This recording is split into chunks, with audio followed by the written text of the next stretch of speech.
Alerta México. Hay algo que el gobierno de Estados Unidos no quiere que se discuta en los grandes medios. Una cifra. Un solo número que destruye años de narrativa construida para hacernos creer que México es el problema. Y esta semana, Claudia Sheinbaum la puso sobre la mesa frente al mundo entero, sin pedir permiso, sin suavizarla, sin disculparse. Y lo que pasó después sacudió el tablero geopolítico de una forma que nadie esperaba, ni Trump, ni Bukele, ni los medios que llevan años repitiendo el mismo cuento.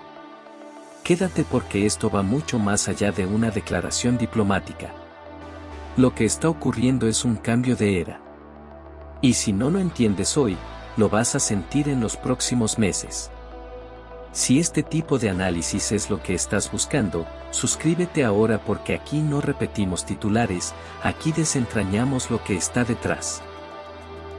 Empecemos con esa cifra que lo cambia todo. El 77% de las armas decomisadas a los cárteles en México viene de Estados Unidos. No es una estimación. No es una teoría de conspiración. Es el dato oficial confirmado por la Secretaría de la Defensa Nacional de México. Casi 8 de cada 10 armas que usan los sicarios para matar policías, militares y civiles, cruzaron la frontera norte. Fueron compradas en tiendas de Texas, Arizona, California. Entraron por los mismos puntos donde supuestamente hay tanto control, tanto escrutinio, tanta seguridad. Y terminaron en manos de los cárteles. Solo en lo que va del año, las Fuerzas Armadas mexicanas han incautado más de 10,000 de esas armas. Y la propia Sedena admite que eso es apenas una fracción minúscula del flujo real. El grifo no para. El río de acero hacia el sur no para. Y mientras eso ocurre, los políticos de Washington llevan meses usando a México como escenario de campaña, como villano conveniente, como chivo expiatorio de todos los males de la frontera. Ahí es donde Sheinbaum hizo la jugada que nadie vio venir. En lugar de defenderse, en lugar de pedir comprensión, en lugar de prometer que México va a hacer más, el gobierno lanzó una exigencia formal, directa, sin ambigüedad. Si de verdad les preocupa la violencia en México, hagan su parte.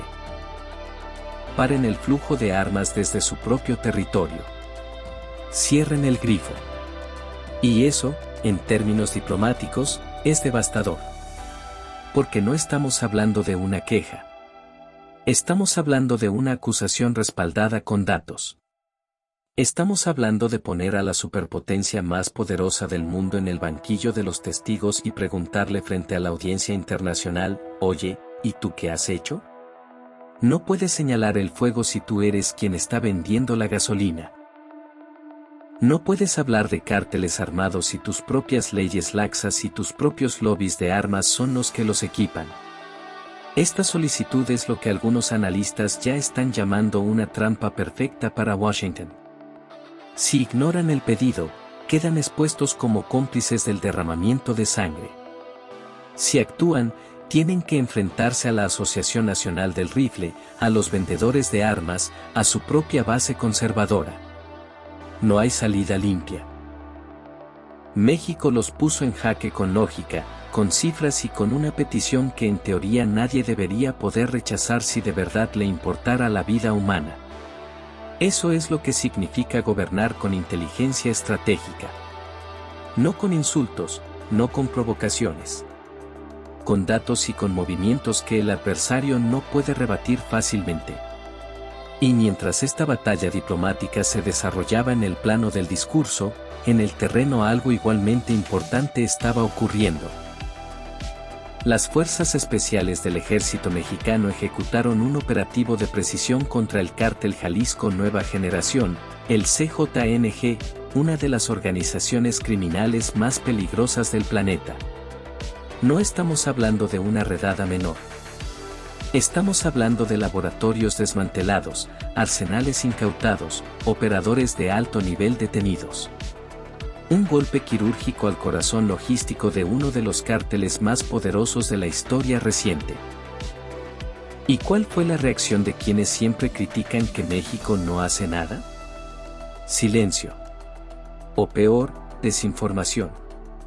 En cuestión de horas, las redes sociales se llenaron de videos viejos presentados como actuales, de imágenes manipuladas, de relatos sacados de contexto.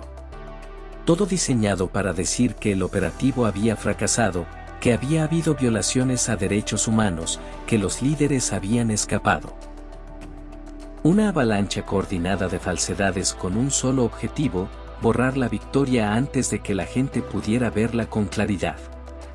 El gobierno tuvo que salir a desmentirlo. Gran parte de lo que circula en redes sobre este operativo es distorsión o mentira directa. Pero la pregunta que hay que hacerse es esta: ¿quién se beneficia de que México no pueda ganar ninguna batalla? ¿Quién necesita que el país siga viéndose como un estado fallido, caótico, ingobernado? ¿Son solo los bots de los propios cárteles?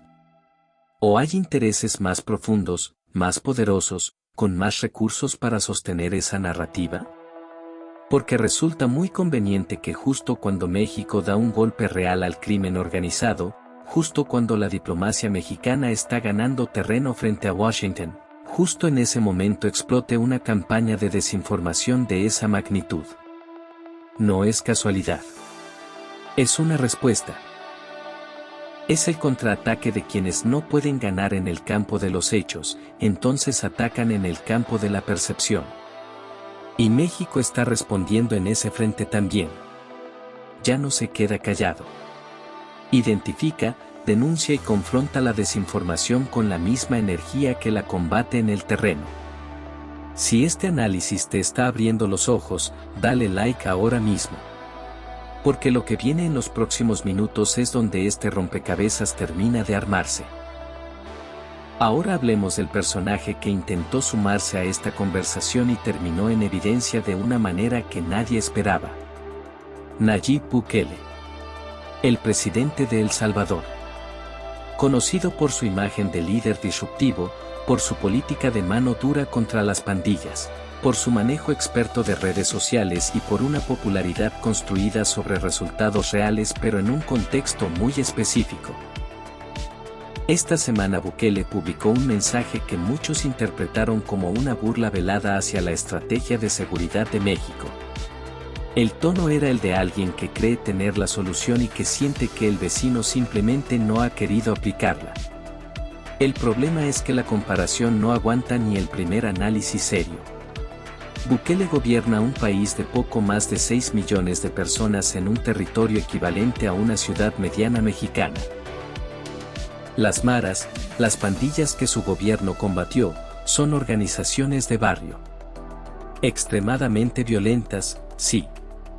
Capaces de generar terror en sus comunidades, también. Pero con un alcance territorial, un poder económico y una capacidad de corrupción incomparablemente menor a la de los cárteles mexicanos. El cártel de Sinaloa y el CJNG no son pandillas. Son conglomerados criminales transnacionales. Operan en docenas de países en 5 continentes. Tienen flotas aéreas, submarinos, redes financieras en los principales centros bancarios del mundo. Su capacidad de penetración institucional no se mide en barrios, se mide en gobiernos, en jueces, en estructuras enteras del Estado. Mueven cientos de miles de millones de dólares al año.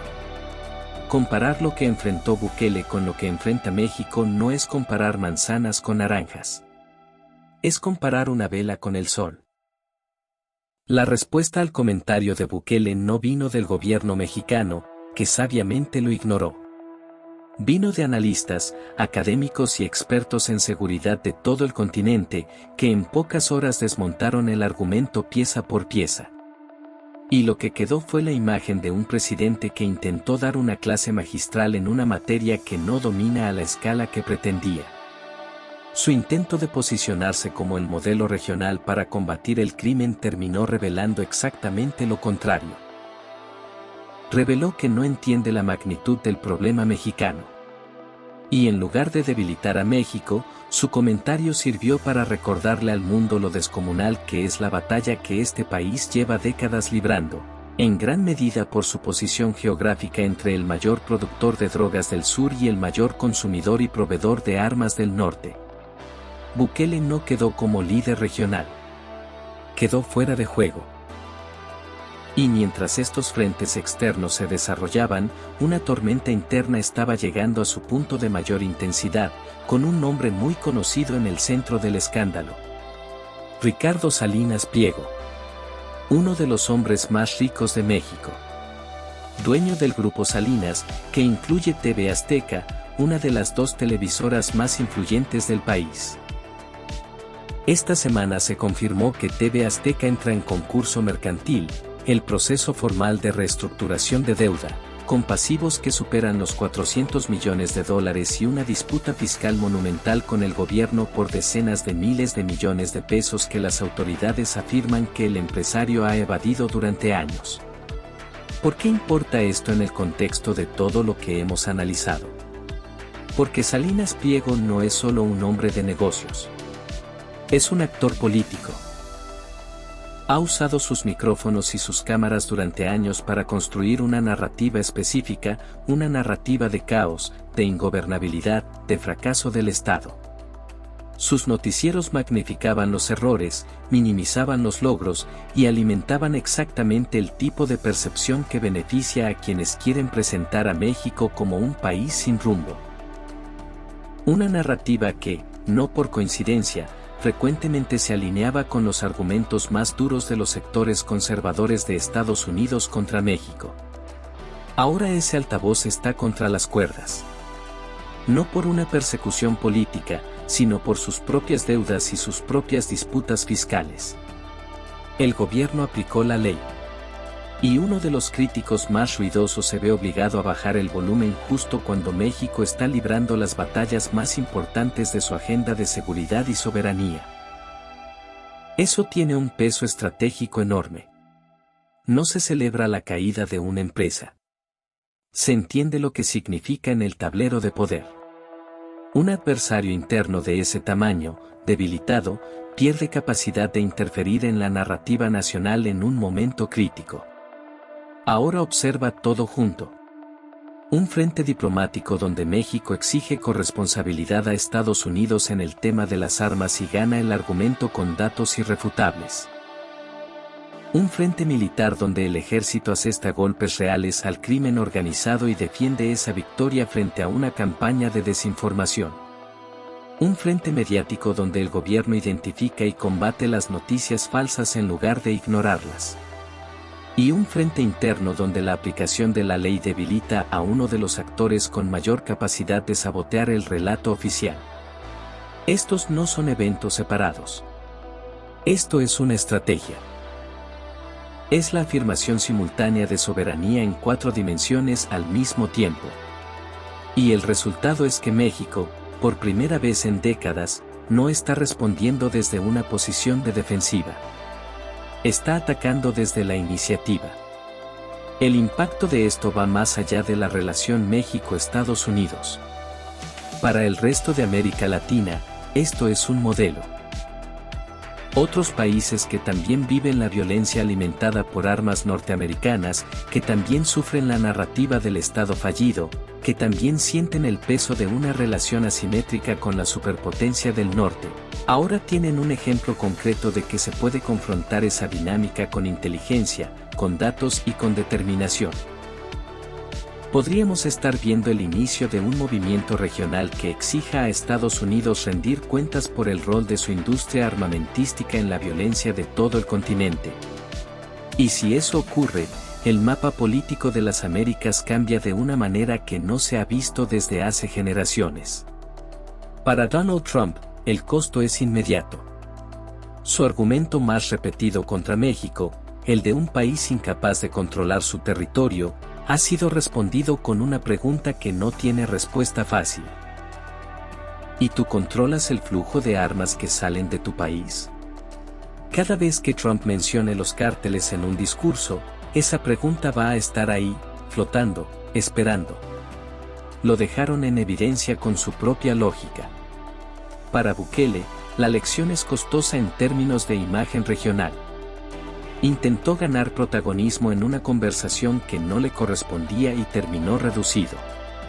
Su modelo tiene valor dentro de su escala y su contexto. Pero pretender exportarlo como fórmula universal para un país 20 veces más grande y con un desafío incomparablemente más complejo fue un error que los expertos no dejaron pasar.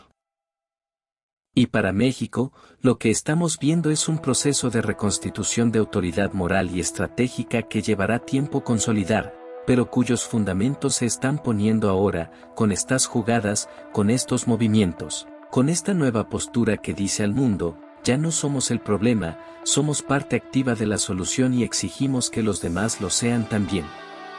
La era del chivo expiatorio está terminando. La era del diálogo entre iguales, donde los datos reemplazan a la retórica y la corresponsabilidad reemplaza a la culpa unilateral, está comenzando. México no está pidiendo clemencia. Está exigiendo justicia. Y esa es una diferencia que cambia todo. Si llegaste hasta aquí es porque este tipo de análisis te interesa de verdad. El siguiente video que tienes que ver es el que explica exactamente cómo el gobierno está manejando la presión de Washington en el frente arancelario y qué hay detrás de esa negociación que no te están contando en los grandes medios. No lo vayas a perder.